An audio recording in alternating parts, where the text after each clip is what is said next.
My name's Adeline Ray, and I love THEME-ADDICTS. Hey, everybody. Thanks for listening to another episode of the one, the only. That's right, folks. THEME-ADDICTS.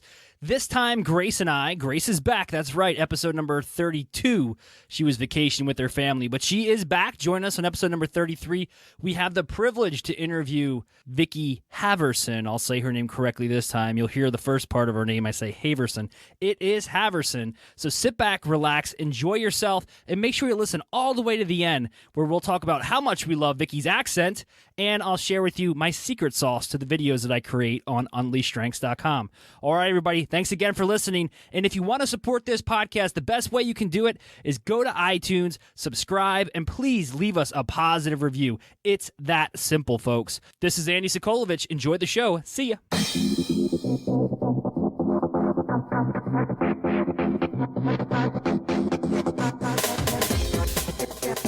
You're listening to THEME-ADDICTS, presented by UnleashStrengths.com, the only show that embraces your addiction to strengths.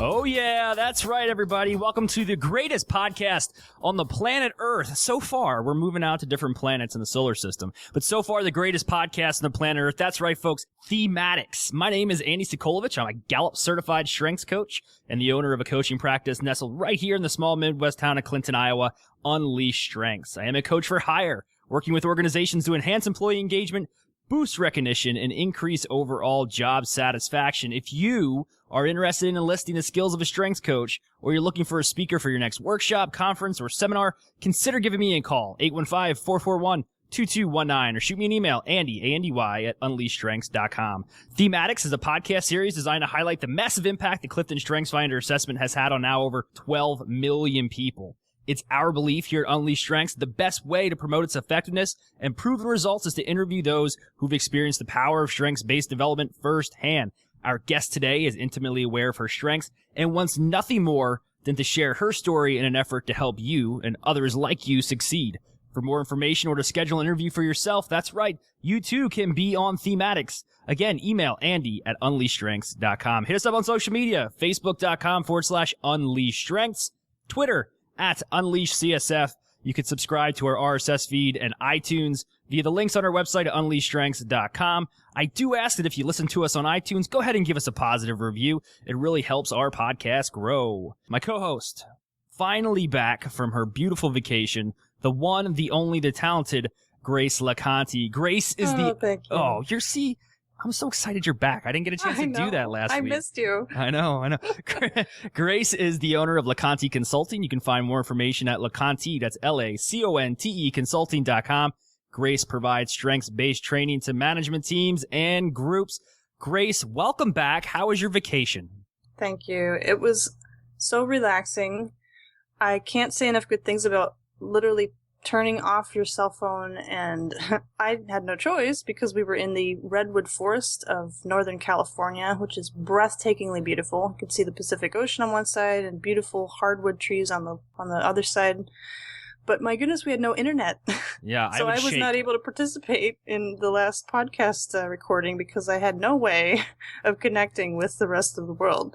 So, but my goodness, it really took a huge load off mentally just to have a break from the emails and the Facebook messages and all the other things that I was responsible for. So it's really nice to take a break. I think that's the only way that... Well, I'm happy to have you back, but I think that's the only way that I would be able to physically unplug from the World Wide Web as if I was in an area that had no internet service. So maybe we should consider the Redwood National Forest for your next vacation. Or my in-laws' house. My cell phone seems to go dead there, so I'm out mowing on the tractor and I have no signal. How am I supposed to listen to Pandora?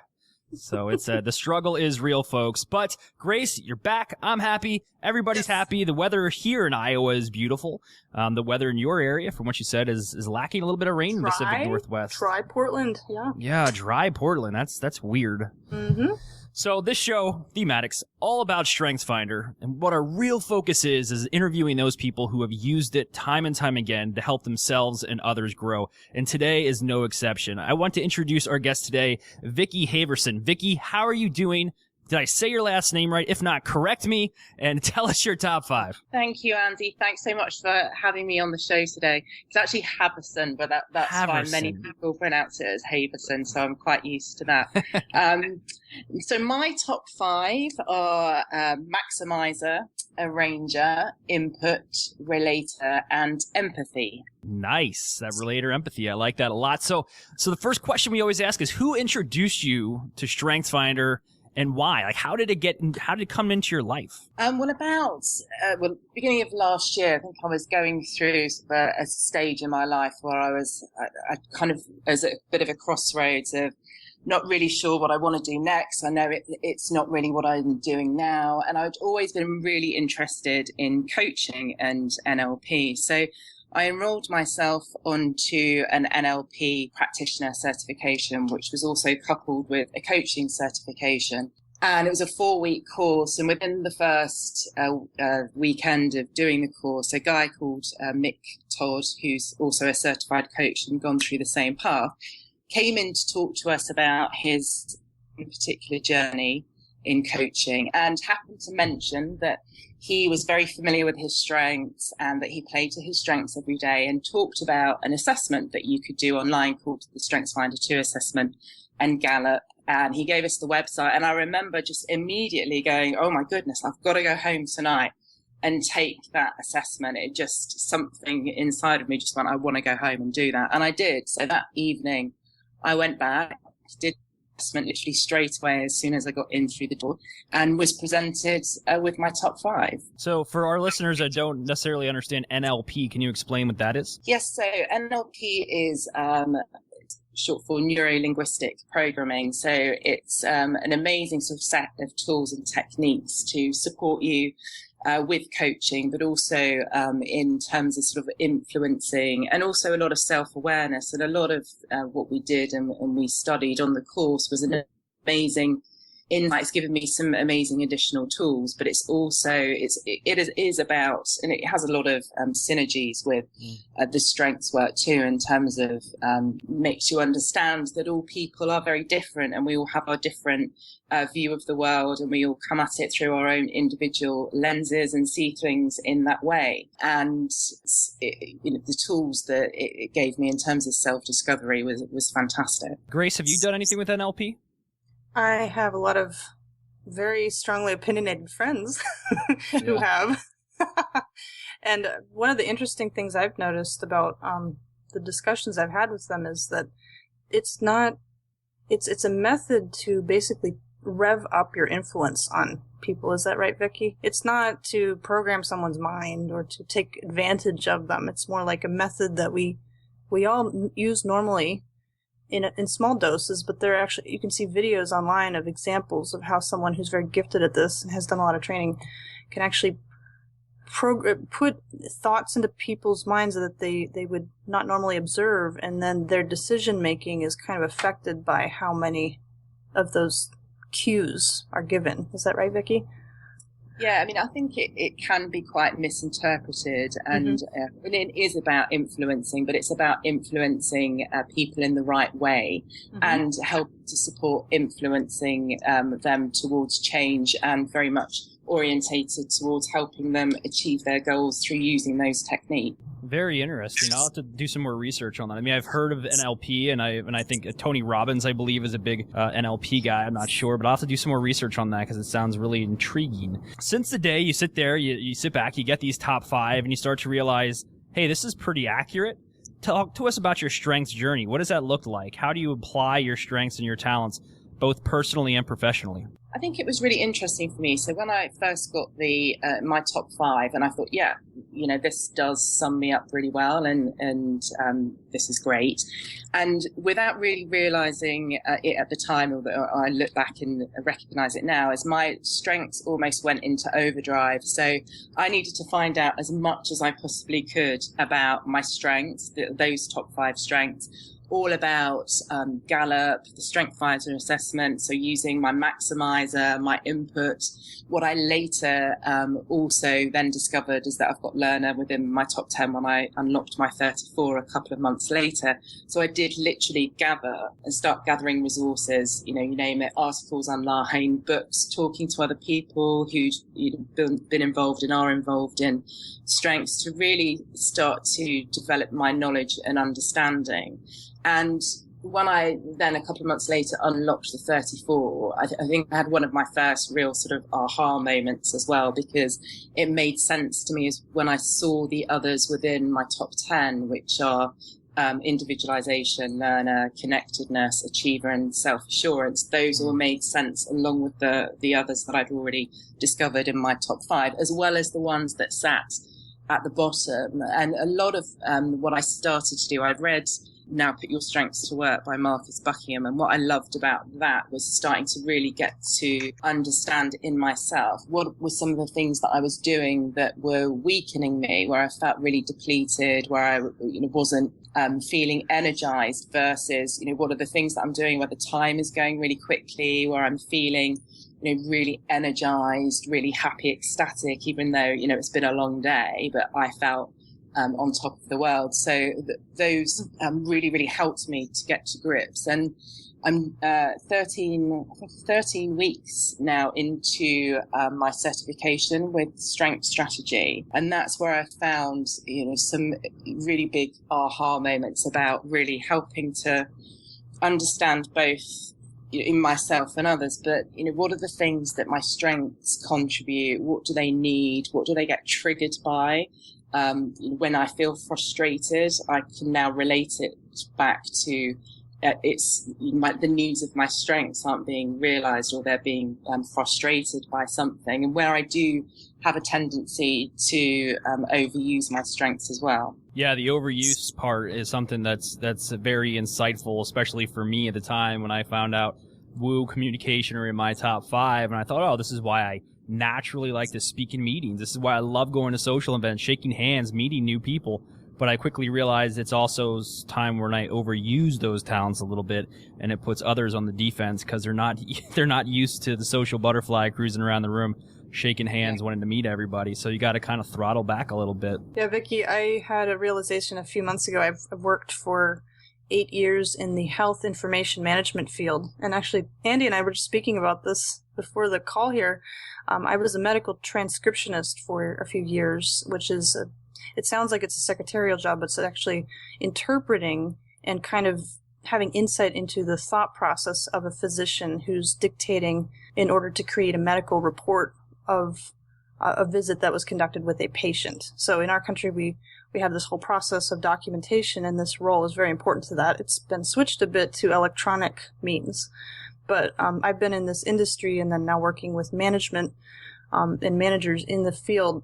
I was in a room with a lot of other peers, and one of the presenters in this group was asking, so is anyone here excited about change? And my hand went straight up. I've got futuristic, input, ideation, activator. I was like, I love change. And then I looked around. 60 other people, not another person had their hand raised. And I just realized, yeah, I'm kind of the oddball of my industry.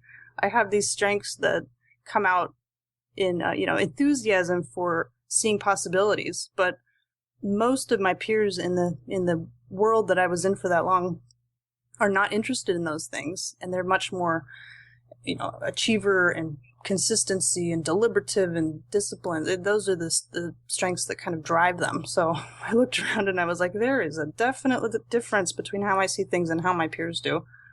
It really helped to kind of see how I fit into that. I think actually when I really got to grips with my strengths as well, I realized, having worked, and it frightened me when I looked at this the other day and realized that I'd spent 17 years mainly working in corporates with a little bit of time in local government. And So from a professional services viewpoint, which I've worked in marketing, business development for a long time, there's a lot of focus on weaknesses and the fact that people have to be well-rounded and good at all things.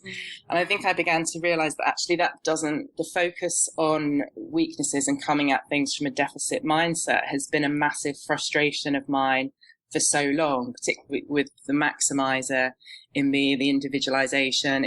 It's so important for me to feel that there's the opportunity to focus on strengths and individualization to help other people to focus on their strengths. And so, and that's where I came to the realization as well, is actually this isn't, I don't want to work in an environment anymore where I feel that I'm not putting my strengths to their best use. So, Victoria, now you shared this assessment with other people. You told them about StrengthsFinder. You use it now professionally. Do you ever get any kind of resistance to assessments in general? People say, I don't want to take an assessment. I don't want to be placed in a silo. I don't want to be labeled.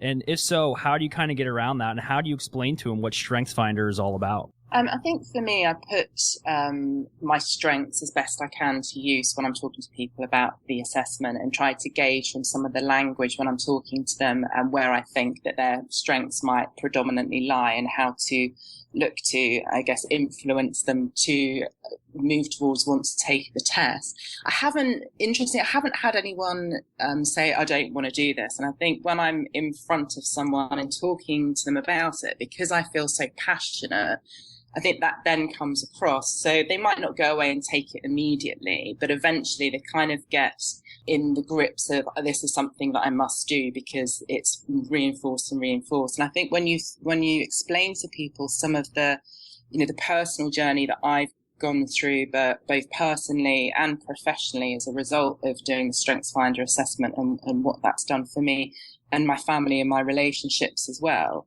And you talk about that and some of the, the using my input and saying, the chances of you having the same strengths in the top 5 in the same order as somebody else is 1 in 33 million. That's such a powerful statistic. Mm-hmm. You kind of see people's ears prick up and you kind of go, oh, okay, I could possibly be unique. And I think that's what's been really interesting for me is when I first did the assessment and I looked at it, I didn't understand that my strengths are very unique. And things like, my arranger, for example, is a good example. I'd always sort of thought, well, why do people in my personal life always give me things to organize? Why am I the one that always organizes the family get-togethers or the holidays every year?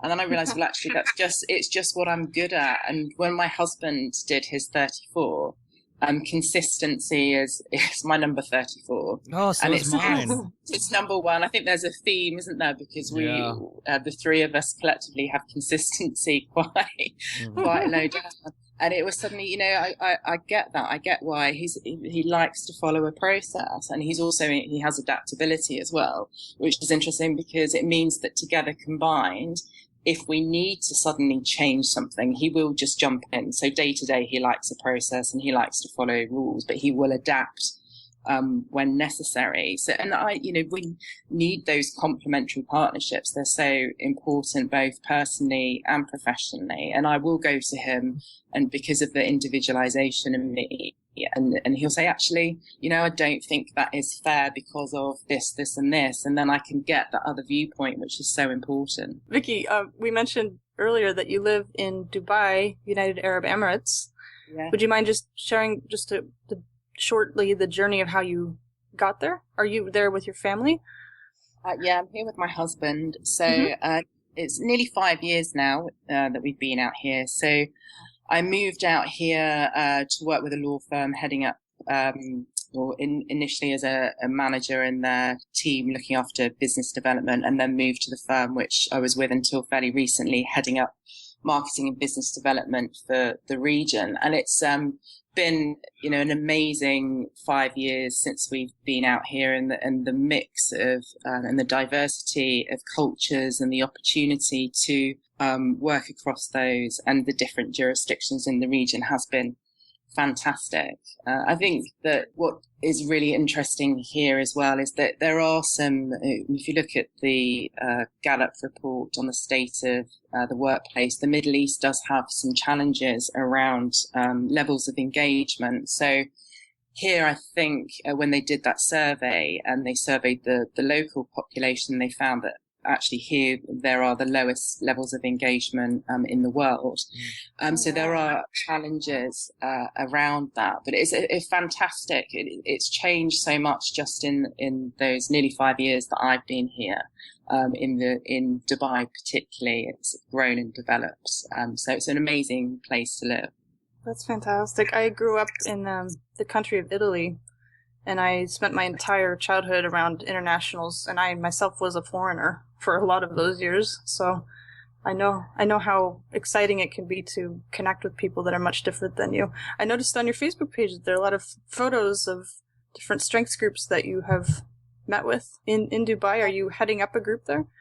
I'm looking at the moment in setting up the first meetup group in Dubai for strengths enthusiasts. So that's been fantastic. And I've had a lot of help and this is what I love about the strengths work as well, is it feels like such a community. So I've had some great help from Alex Wong and talking to Rhonda Boyle and their own experience of setting up strengths meetup groups. So yes, we hope to get that off the ground fairly soon in the autumn, the first meetup. It was amazing to be surrounded by people that are such like-minded, at least focused on the strengths-based development, the concepts of strengths. And I think it was really insightful for me just to hear how they interpret themes and things maybe a little bit differently than I do. And now there's another one coming up in Des Moines that I'm going to on the 26th. So they're popping up all over the world now, and it's exciting to see because it's an opportunity to kind of connect with people that you probably wouldn't have met otherwise. So yeah, that's what I love about it. And as I think it's mentioned on shows before, and a lot of people, they have taken the assessment, but then they don't know what to do with it. It's great to have it, but how do you actually apply it so it can make a real difference to your life moving forwards? And I think that's the challenge. Yeah, and that's my next question. So what advice would you share with someone who has just taken the assessment? They're sitting there and they're looking at their report, and then they turn to you and they say, Vicki, now what do I do with this information? Well, I always ask, and it's been mentioned before, and say to people to take the report, look at it, do the highlighting of the things that really stand out to them. And when I did this exercise with my team in my previous company, and I asked them to actually spend some time, a couple of weeks, really thinking about the things that were energizing them and the things that were weakening them, and to think about where their strengths might be playing a part in that as well. So to get to grips with those themes by looking at what really resonates from the report, and then thinking about, okay, now I've done that, what do I want to do with this information now that I've got it? How do I want to use it? How can I implement? And talking to individuals around things like, where do you feel that you've been really successful recently? Something that you did where it went really, really well for you, and that you can start to then help them understand where their strengths are coming into play, and equally things that have frustrated them that may have been impacted by their strength. Well, Vicki, the first part of this conversation, there was no doubt you had input. You were talking about how you were excited about taking the assessment. Then you started delving in, doing research about Gallup and the StrengthsFinder assessment and how it was applied. So there's no doubt I see input all over. But I'm going to ask you this question, and there's no right answer or wrong answer to this. What is your favorite theme in your top 5 and why? Oh, I knew you were going to ask me that. And I have to just say, I haven't mentioned it, that part of my input was actually coming across your podcast and listening to all of those. Great. So when I was Googling, and I just loved them. So it's great to have the opportunity to do this with you.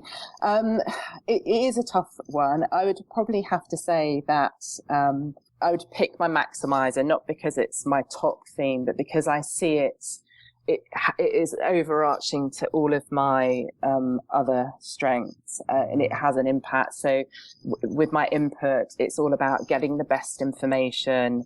With my arranger, how can I configure things to be the best that they can possibly be? How can I learn, but be selective about the learning to make sure that I'm getting the best and I'm getting the best quality of my learning? relationships, it's how, I love authentic, deep and meaningful relationships. So maximizing those to be the best that they can be. So it is that overarching theme to me that sits across all of the others. Yeah. And I really like that concept that you say overarching theme, and there's some folks that say core talent or lead talents, but I think that's, for the longest time, I never really thought about that. I looked at my top 5 and I knew there was probably 1 or 2 particularly that I was very strong at, that were extremely evident, but I never looked at one that kind of drove them all. And for me, I've said this in the past, that's my communication. That allows me to kind of open the door and everything falls in behind, and allows me to kind of break through any barriers, meet new people, and talk about strengths. So here's a new question. You're going to be the guinea pig for this one. Are you ready? Okay, go ahead. So I wanted to ask you, for our listeners, what would be your 3 strengths-based rules for success? You can take some time and think about them. The show is recorded. We're not live. But 3 strengths-based rules for success. And I think you kind of touched on them earlier in the conversation.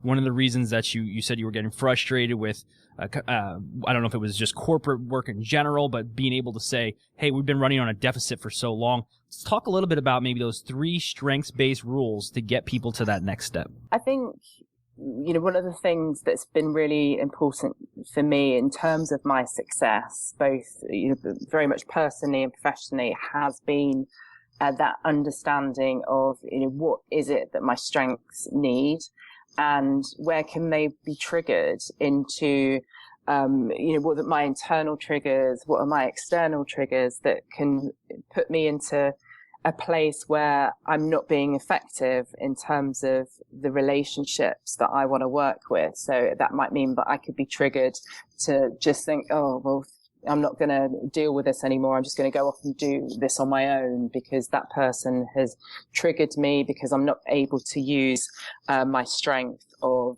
arranging, for example. So I'm not being able to configure resources as effectively as I want to, or I'm being micromanaged, which as an arranger is a huge trigger for me, not to feel that I have autonomy and being micromanaged. So to really get to grips with those things and when you're feeling frustrated, to think about, okay, what's frustrating me right now? And which of my strengths do I think are being frustrated?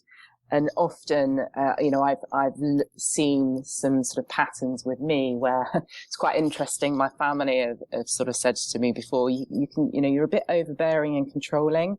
And that is the overuse of my arranger, which I recognize. If I don't feel that I'm in control of something, so perhaps somebody else is dealing with something for me and I'm not understanding what's going on, and I don't feel out of control with it, then that can put me into a situation where I become a bit overbearing, quite overbearing sometimes, and controlling. So getting to grips with that, I would say is definitely one of the rules for success. And to think about your weaknesses. I think understanding those, often some of the criticism of strengths is like, well, we need to focus on weaknesses and improving our weaknesses. And actually, when you look at weaknesses, a lot of them are the overuse of our strengths, or our strengths being misapplied, and understanding the things that we're weak in and where our strengths might be a weakness for us.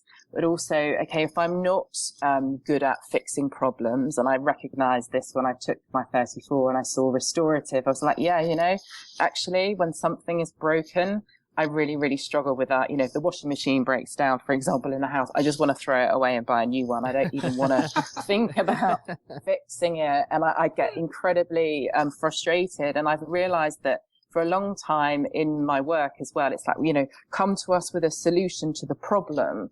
And when it's framed in that way, I felt so de-energized, because the maximizer in me is, I want to make it better. And it was very interesting. I was having a conversation with Alex Wong about this, and he said, actually, maximizers can be good at solving problems. It's just how you reframe it for yourself, which I thought was really interesting. So rather than thinking about it's broken, how do you fix it? How can you make it better? As a maximizer for me is a language that I can understand and start to think about, how do we make it better as a maximizer? So getting to grips with the weaknesses, the partnerships to help you overcome your weaknesses, and identifying where you may be perhaps putting your strengths into overuse. And I have to think of a third one.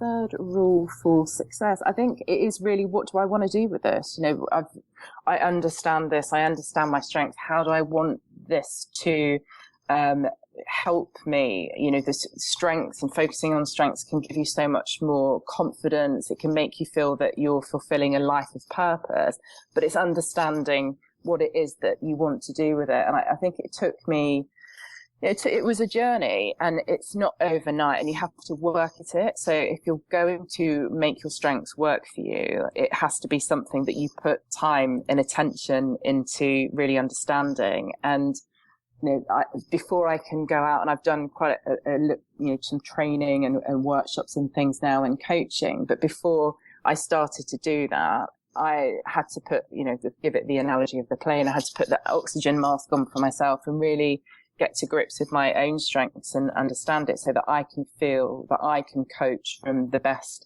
possible position. So taking the time and effort to really understand your strengths and what you want to do with it. So what are the goals? Where do you want to go to, and how do you want to use your strengths to help you achieve the things that you want to achieve? I have another question for you, Vicki. It's not as hard as Andy's. Hey, she was a maximizer. I was trying to make. That's true. You can always improve. Did I fulfill the requirement of a maximizer? Absolutely. You arranged it nicely in a 3-part answer, and you maximized your response. I like it. Yes. And can I get a copy of the interview so I can just go ahead and go back and maximize it as much as possible before you actually absolutely. put it out? If Andy had Maximizer, I don't think we would ever actually publish our interviews. It's one of those. We talk about the strengths and how they can get you into trouble, and in Maximizer. I do have that. It's never good enough. Not just something I'm doing is never good enough, but I'm not good enough. I do suffer from that internally as well. It's quite interesting, and it is how to, for me, it's like to dial that down a bit sometimes and not over maximize something, because I can have a tendency very much to want to do that. Yeah, I mean, I'm very similar. So if you close your eyes and think about my top 10, strategic, futuristic, woo, ideation, communication, activator, significance, positivity, maximizer, and then individualization. Wow. It's a little intense. There's a lot going on in your head, Andy. I know. I live there. I live in my head. I tell you, I don't like being by myself because I drive myself crazy. So it's important that I'm always out. I'm the opposite. Yeah. Love being alone. Yeah, Vicki, my question, getting back to my question, I think your mix of strengths is really interesting. We've had different people on the show who have Maximizer along with other mixes of strengths, and there's so interesting how it comes out. I would love to hear your point of view on the relator empathy, the relationship building themes, mostly because I love your response to this kind of thought process. I have a relative who I had the hardest time figuring out for years, and I really didn't know how to get along with this person until I realized that she has empathy in her top 5. And then, even then, it took me a while to realize that empathy comes out in much different ways, depending on the other strengths. And this person tends to have the person has a lot of executing strengths along with the empathy. So there's a lot of, it didn't seem like she was very empathetic, but the way it came out was that she deeply, deeply felt the emotions of others, even if she didn't communicate it. So, once I understood that, it opened up a whole door of opportunity to be able to understand that person better, and to think, oh, okay, well, I really don't want to hurt her feelings, because she really takes on deeply how other people feel and internalizes it, but she's not telling me. So for you, obviously you don't have trouble communicating, but relator being for close relationships and empathy for deeply feeling emotion, right?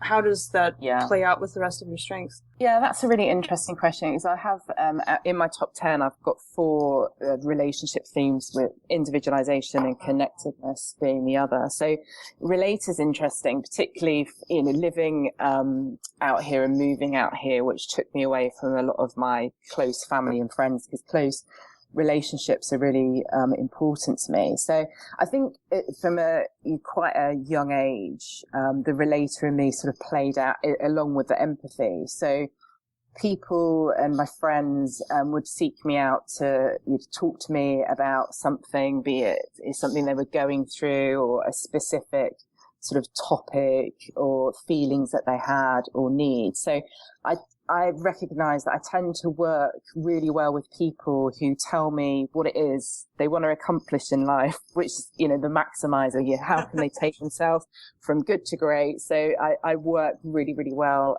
with people in that way. And I'm pretty selective about my relationships as well. With empathy, I like the fact that it's people who trust me. That's really important to me, and being sort of the maintainer of confidences often. And I've always had some people I meet, even at quite, because I'm not very good at small talk. Definitely don't have woo anywhere. My top 15, it's very close to the bottom. So I can do small talk for a few minutes, and then it becomes quite excruciatingly painful because I want to get to the grips of the relationship. And I've often had people sort of say to me, "Oh, I can't believe I'm telling you this. I've only known you for a couple of hours, and I can't believe I'm telling you this." So I think my other strengths that come into play here, definitely my input. I've always been told my husband would probably say I'm nosy. I like to say I'm just curious. So I feel that I've always been somebody that asks questions. So I like to get information, and I like to get information a lot of the time through people because of my strong relationship strength. So I will be asking questions, wanting to talk to people, get their viewpoint, know more about them, to get information. And when I feel, I'm very comfortable with my own company and working both on my own and in a team. And sometimes spending a lot of time working at home at the moment, and I'll just go upstairs to the local coffee shop where I know the guys who work there really well, and just sit and do my work in the coffee shop, because it makes me feel better to be around some people that I know. So that helps feed my relator strength when I'm feeling that I need to have it contributed to. I love to be in coffee shops too. Yeah, that definitely answers my question.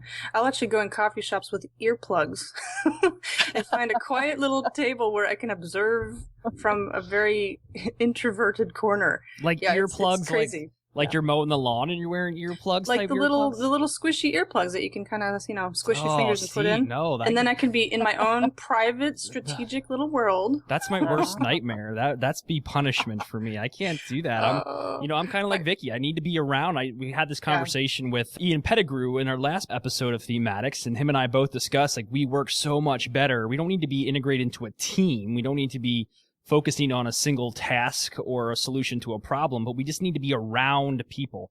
If I have an idea and I just sit here and I have nobody to tell, I will just stew. I'll get shaky and be like, I gotta tell somebody about this. That's why I love technology. That's why I love podcasting. That's why I love social media. That's why I love Skype, because it gives me an opportunity to connect with people even if they're physically not here.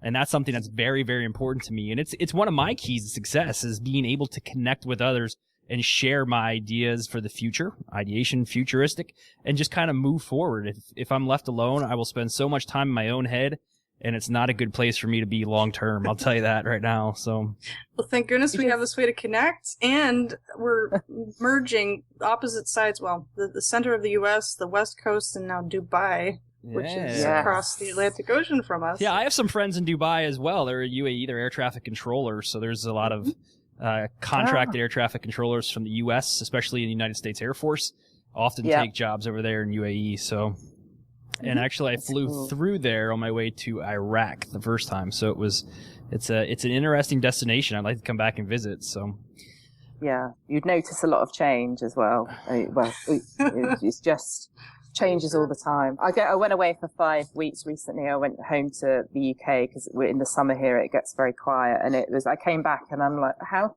can all of these restaurants and coffee shops and different things have suddenly popped up in 5 weeks? It's astonishing. Wow. Yeah. The last time I went through there, they were constructing their own island.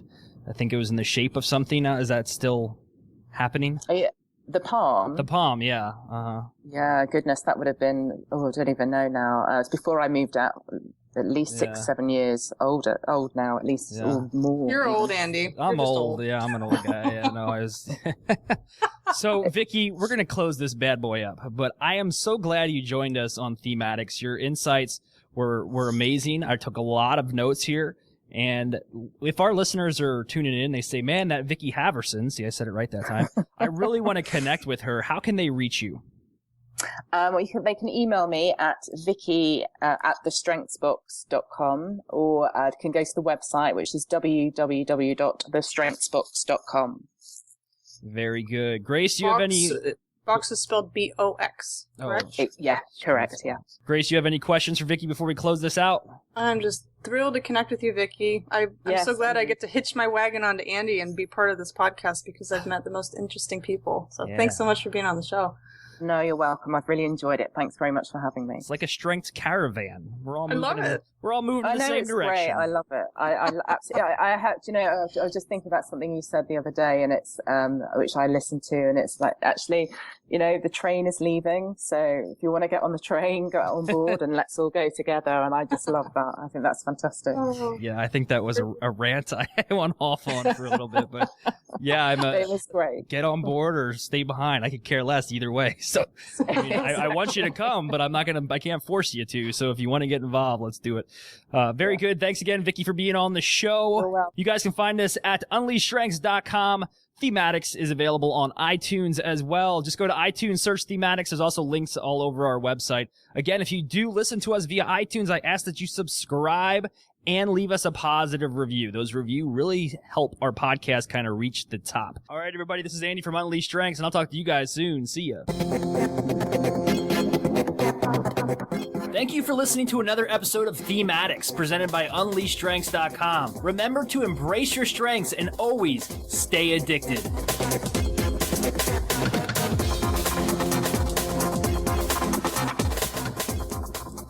All right. Great job. That was great, Vicki. The only reason I wanted to spell out box is because most of our listeners, well, it's expanding, but most of our listeners are Americans, and our English sounds like, chewed up cowboy language, but the way that you pronounced it was so proper.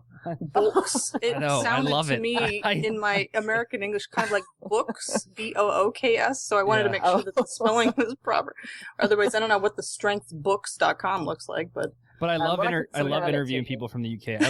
I love the way their voice sounds. Like even Ian, it just sounds like I want to get curled up by a fire and have somebody read to me out of like a Charles Dickens novel while I sit there and eat like chocolate chip cookies. I just love it. It's a comforting sound. So it's so nice to have someone describe it. Describe my accent in that way is very nice. Yeah, see, we have. I tell my children, it's like we live in a goldfish pond. We are surrounded by what we hear every day, and we forget that there are so many other accents and ways of thinking out there. Yeah. But Vicki, to be honest, your voice is soothing and relaxing, and I would love to hear more of your voice. So if you record like even audio and put that on your website, do you have that already? Do you record anything? Or no, I don't.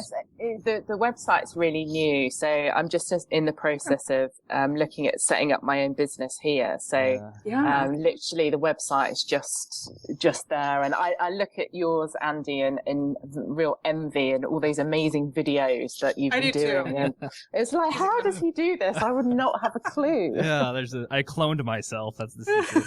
There's 2 of me. No, I enjoy making that stuff. You do that all yourself?